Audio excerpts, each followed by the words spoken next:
कुछ मैं special incidents में आपसे शेयर करना चाहूँगा आपसे कि दादी ने कहा था, जैसे मैं जब आता था दादी ने कहा कि गुप्ता जी आपको बस जब मैं और जब बाला बहन और हमारे पास एक छोटा बेटा था, उस समय जब हम यज्ञ में आए तो वो तो सिर्फ 9-10 साल का ही था जब हम यहाँ पर आए। तो दादी ने हमें आते ही, जब हमने यहाँ पर ग्लोबल हॉस्पिटल में ज्वाइन किया, तो दादी ने हमें 5वें दिन ही बुलाया और दादी ने कहा, नहीं गुप्ता जी आप तो यज्ञ के हो और यज्ञ में ही रहना है, और आपको तो यज्ञ में बाबा के बच्चे हो, ये बाबा की बेटी है और ये बच्चा जो है बाबा के घर का बच्चा है। तो दादी ने हमको एकदम से अपना बना लिया, उसी दिन से बना लिया। और दादी ने कहा, अच्छा जब भी आप रोज़ मुरली में आते हो 5 मिनट मेरे पास ज़रूर आना है, मुरली के बाद कुछ काम नहीं है तब भी आना ही है, 5 मिनट मेरे पास बैठ के ही जाना। तो मैंने शुरू किया। मैं दादी के पास कभी कभी जैसे दादी के पास बैठा होता था, तो दादी कभी अकेले होते थे, तो मुझे एक दिन दादी ने कहा, गुप्ता जी मैं बाबा से ऐसे बात करती हूँ जैसे मैं आपसे बात करती हूँ। फिर कभी कभी दादी कहती कि गुप्ता जी कभी कभी मैं थक जाती, मैं दादी को बोलता, दादी आप इतना काम करते हो, सुबह से लेके इतने लोगों से मिलना, 2000 लोगों को आप टोली अपने हाथ से देती हो, 2000 बार मैं ऐसे करता हूँ, तो मैंने करके देखा, मेरा तो हाथ थक गया बहुत बुरी तरह से, आप इतना कैसे करती हो?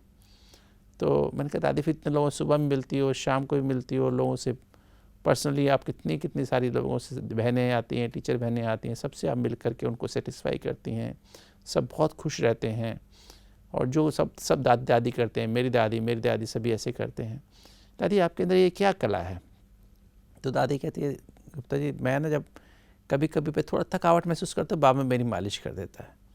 मुझे याद आता है हार्ट का प्रोग्राम जब शुरू हुआ 98 में, फैब 98 में, तो कई बार शुरू में तो क्या होता था, फैसिलिटीज़ इतनी नहीं होती थी, तो उस समय क्या होता था, मेरे को जब हार्ट का प्रोग्राम होता था वो भी मुझे अटेंड करना होता था। उसमें भी पेशेंट्स जब 15-16 पेशेंट्स आते थे, शुरू में 15-16 पेशेंट आते थे, और उनके साथ स्पाउस आते थे, और मैं भी उनके साथ ही रहता था वहीं पर ही।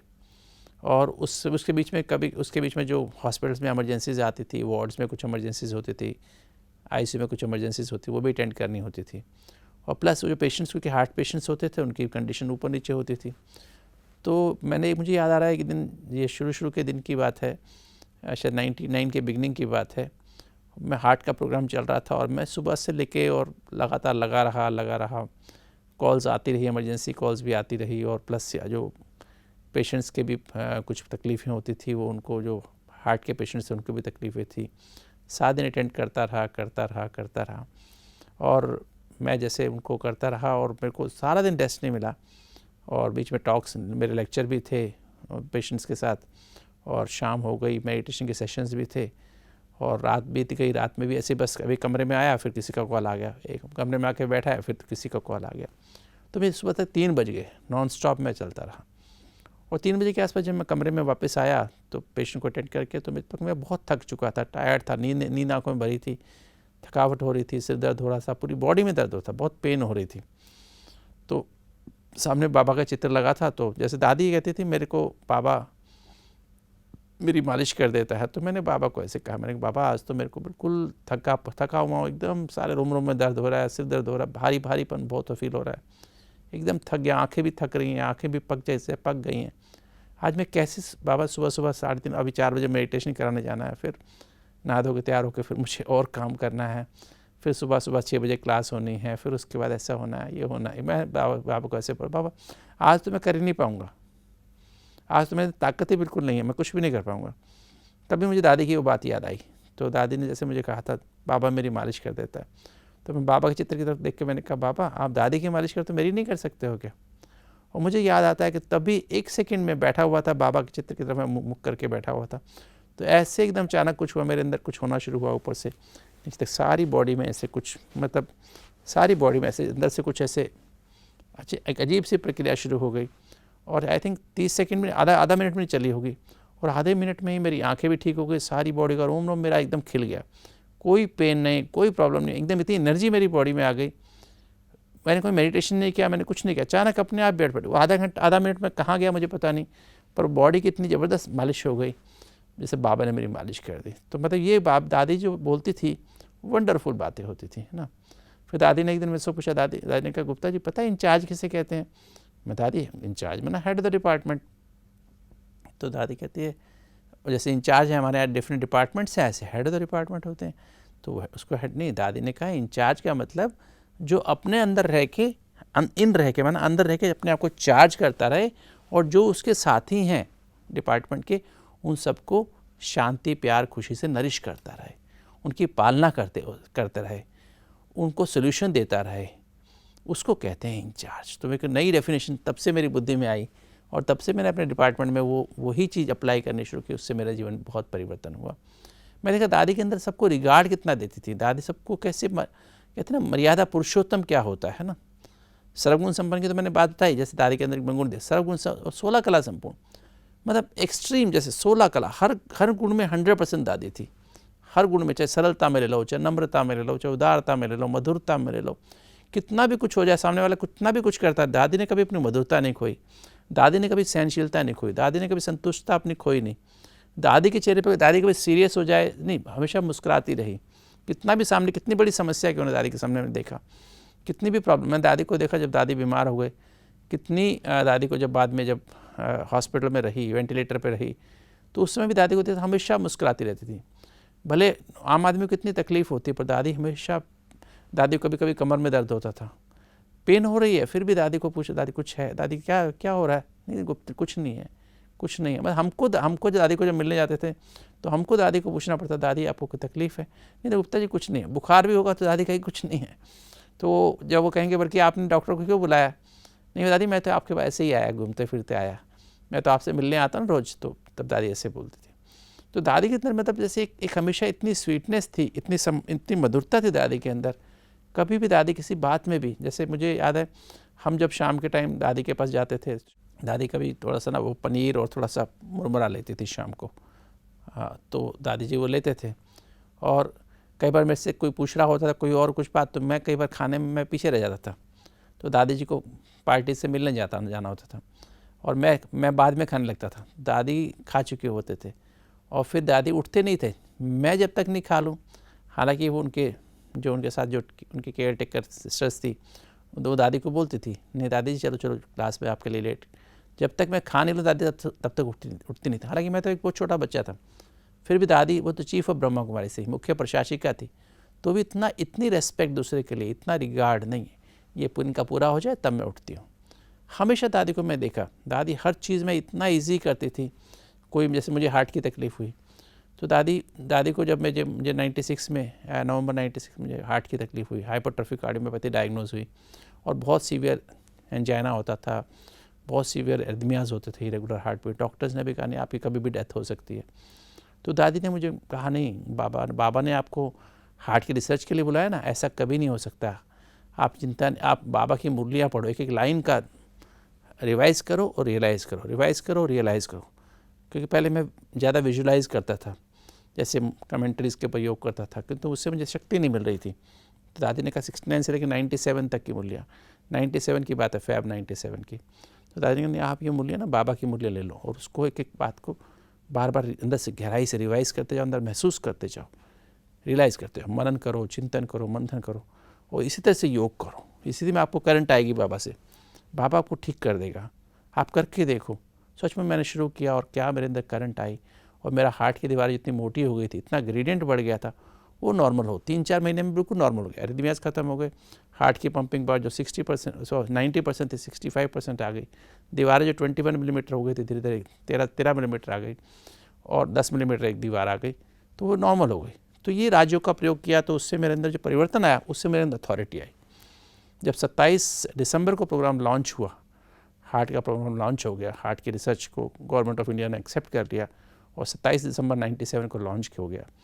फिर दादी जी की मुझे बात याद आती है। दादी जी ने एक दिन मुझे 27 को लॉन्च हुआ, 28 को मुझे मुरली के बाद इशारा किया, गुप्ता जी मुझे मुरली के बाद मिलना। तो दादी बैठे थे और मैं बैठा था। तो दादी ने पूछा गुप्ता जी ये हार्ट की बीमारी क्यों होती है? मैंने कहा जिनको ब्लड प्रेशर होता है, डायबिटीज़ होती है, हाई कोलेस्ट्रॉल होता है, इनको ज़्यादा मात्रा में होती है, फैमिली हिस्ट्री होती है उनको ज़्यादा होती है, और उनमें जो मन के जो कारण जो होते हैं, जिनको जल्दीबाजी करते हैं उनको 3 गुना अधिक होती है, एंजाइटी जिनको ज़्यादा होती है, गुस्सा ज़्यादा करते हैं, चिंता ज़्यादा करते हैं, अपने मन की टेंशन को शेयर नहीं करते हैं, दूसरों में अवगुण ढूंढते रहते हैं, बदला लेने की भावना रखते हैं, रिजेंटमेंट रखते हैं, उनको ज़्यादा हार्ट की बीमारी होती है। तो दादी ने कहा, अच्छा आपके अंदर है गुप्ता जी, जल्दीबाजी है, चिंता है, गुस्सा है? मैंने कहा थोड़ा थोड़ा तो है, थोड़ा थोड़ा अंदर तो आता है, बाहर नहीं आता है। अच्छा आपके अंदर है? फिर दादी ने डाइट के बारे में पूछा। तो मैंने कहा दादी जो तला हुआ खाते हैं, पराठा पकौड़ा, नॉन वेज खाते हैं, मिठाइयाँ खाते हैं, ज़्यादा फ्राइड फूड्स खाते हैं, उनको ज़्यादा होती है। जो एक्सरसाइज नहीं करते हैं उनको ज़्यादा होती है। तो मैंने दादी कहती है आप कभी खाते हैं, मीठा खाते हैं, तला हुआ खाते हैं? दादी कभी कभी तो खाते हैं, गुरुवार का भोग तो खाते हैं। तो दादी ने मुझे कहा कि गुप्ता जी अगर आप चाहते हैं उनको सिखाना तो आपको पहले खुद अपने अंदर जल्दी चेक करो, अपने अंदर जल्दीबाजी ख़त्म, चिंता ख़त्म, व्यवहार बदलना चाहिए, शांति प्यार खुशी का व्यवहार होना चाहिए, मिठास का व्यवहार होना चाहिए आपके अंदर, प्रैक्टिकल लाइफ बननी चाहिए, तब आप कहेंगे तो लोगों के अंदर परिवर्तन आएगा। अगर आपके अंदर खुद के अंदर ये चीज़ें होंगी तो नहीं परिवर्तन आएगा। अगर आप खुद मीठा खाते होंगे, खुद अगर आप तला हुआ खाते होंगे, दूसरों को कहेंगे उनको कोई फ़र्क नहीं पड़ेगा। मैंने कहा दादी बीमार तो है, मेरे को तो डायबिटीज़ नहीं है, मेरे को तो हार्ट की बीमारी नहीं है, अब तो मेरे को तो उनको बताना नहीं उनको कोई फ़ायदा नहीं होगा। पहले खुद धारण करो, मुरली के पॉइंट्स पे पहले खुद धारण करो, फिर क्लास में कहो। अगर आपके अंदर धारण नहीं तो मत बोलो। अगर आप डाइट पे आपका खुद कंट्रोल नहीं, दूसरों को मत बताओ डाइट के बारे में। अगर आप खुद शेयर नहीं करते दूसरों को मत बताओ, पहले खुद धारण करो, उसके एम्बॉडीमेंट बनो। तो हमारे पास 2 मास हैं, 2 मास पहले अपने ऊपर पूरा धारण करो। चार्ट लिखते हो क्या? मैंने कहा दादी चार्ट नहीं लिखता हूँ। तो चार्ट लिखो, अगर आप प्रोग्राम एडहेरेंस से करवाना चाहते हो चार्ट लिखो। तो मैंने दादी को देखा, दादी जब बीमार हुई, जब हॉस्पिटल में थी, उस समय भी दादी वेंटिलेटर पे थी, तो दादी मुस्कुराती थी। तो मैं दादी कहाँ पर, दादी क्या हुआ? तो दादी कहती थी मैं ऊपर हूँ। दादी उस समय भी अतीन्द्रिय सुख आनंद में रहती थी। और लास्ट की मुझे एक बात और याद आती है, जब दादी 25 अगस्त 2007 को जब दादी को जब वेंटिलेटर उस पर लगा हुआ, दादी वेंटिलेटर पे थी, और दादी को जब हमने मॉनिटर लगे हुए थे, दादी को सुबह 9 बजे मैं देखने के लिए गया, और दादी जी तभी जो है उनकी जो पैरामीटर सारे स्टेबल थे। और जब मैं बाहर आ रहा था, जब मैं बाहर देख करके मैं बाहर आने लगा, तो मेरे को आवाज़ आई, गुप्ता जी मैं जा रही हूँ। तो दादी जी को ब्रेन में स्ट्रोक हो गया था उसके पहले 2 दिन पहले। तो वो सब एमआरआई वगैरह कराया था, सब में आ गई थी बात। तो अब सोचा गया था कि दादी जी ऐसे ऐसे हैं, तो अभी पर हम लोग सारा कुछ मैनेज कर रहे थे। दादी उसमें कोमा में थी। तो मेरे को अंदर से आवाज़ आई दरवाजे के पास जाने पे, दादी ने कहा मैं जा रही हूँ। तो फिर मैं वापस गया, देखा सारा पैरामीटर वैसे के वैसे हैं। फिर मैं दोबारा बाहर निकला, फिर मेरे को आवाज़ आई गुप्ता जी मैं जा रही हूँ। तो जैसे मेरे को फिर आवाज़, मैं दोबारा गया, तो फिर मैंने तुरंत वहाँ पर जो भाई थे उनको बताया कि आप ना सबको बताओ, दादी जी को बताओ, दादी गुलजार को बताओ, दादी जानकी जी को बताओ, और सभी मोहिनी दीदी, मुन्नी दीदी और इन सबको बताओ कि अब दादी का जाने का समय आ गया। और जब हम जो है वहाँ पर सबके सब खड़े हो गए, और सब वहाँ पे सब दादियाँ आ गई, भाई साहब निर्भय भाई आ गए, ब्रिजमोहन भाई आ गए, सभी रमेश भाई आ गए, सभी के सभी वहाँ इकट्ठे हो गए। और दादी का पैरामीटर सब नॉर्मल चल रहे थे। 15-20 मिनट सब वहाँ खड़े रहे, और मेरे को अंदर से बड़ा फील हो रहा था कि सबके सब आ गए और ये तो सब कुछ पैरामीटर ठीक हैं। फिर अचानक से थोड़ी देर के बाद क्या हुआ, अचानक से और जो था उनका जो पल्स थी 80 थी, तो 80 से धीरे धीरे 75 हुई, 72 हुई, 70 हुई, 68 हुई, धीरे धीरे होते होते कम होते 60, 50, 40, 30, फिर धीरे धीरे एकदम ज़ीरो हो गए। ऐसे ब्लड प्रेशर लो होता चला गया, सारे पैरामीटर्स एकदम ज़ीरो होते चले गए, और एकदम दादी का सारा पैरामीटर, दादी एकदम चली गई।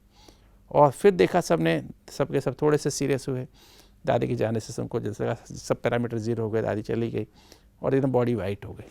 फिर थोड़ी देर में सभी ने, फिर सबके सब मेडिटेशन करने लगे। मैंने भी कहा सभी के साथ मेडिटेशन करो तो दादी हमारी वापस आ जाएगी। तो सचमुच में दादी वापस आ गई। फिर दोबारा से वापस 80 हार्ट रेट हो गया, और वापस सारा पैरामीटर्स वापस नॉर्मल हो गए। दादी का फिर वो सारा चेहरा लाल हो गया, स्किन लाल हो गई, और फिर थोड़ी देर में फिर दादी चली गई। तो मुझे भी इस बात का बहुत नशा रहता है कि दादी लास्ट में भी मुझे टच करके, कि दादी इतना प्यार करती थी। मुझे याद है आज भी दादी कितना मेरे चेहरे पर, जब दादी आते थे ना, मैं आता था सुबह सुबह दादी को देखने, तो दादी कितना प्यार, दादी के हाथ भी जैसे फरिश्तों के रूई के जैसे हाथ होते ऐसे थे। दादी की एक बात मुझे याद आती है, आज भी मैं सिहर जाता हूँ, वो मेमोरीज़ आती हैं।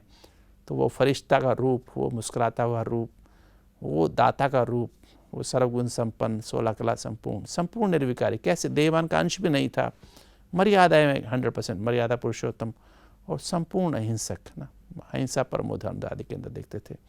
तो दादी हमारे लिए आदर्श थी, आज आदर्श है और आने वाले समय में सदा हम सब के लिए। जैसे हम ब्रह्मा बाबा को फॉलो करते हैं, ब्रह्मा बाबा को हमने साकार में देखा नहीं, क्योंकि दादी में हमने ब्रह्मा बाबा को देखा। तो दादी हमारे लिए सदा आदर्श है, हमारे साथ आज भी है और सदा रहेगी। ओम शांति।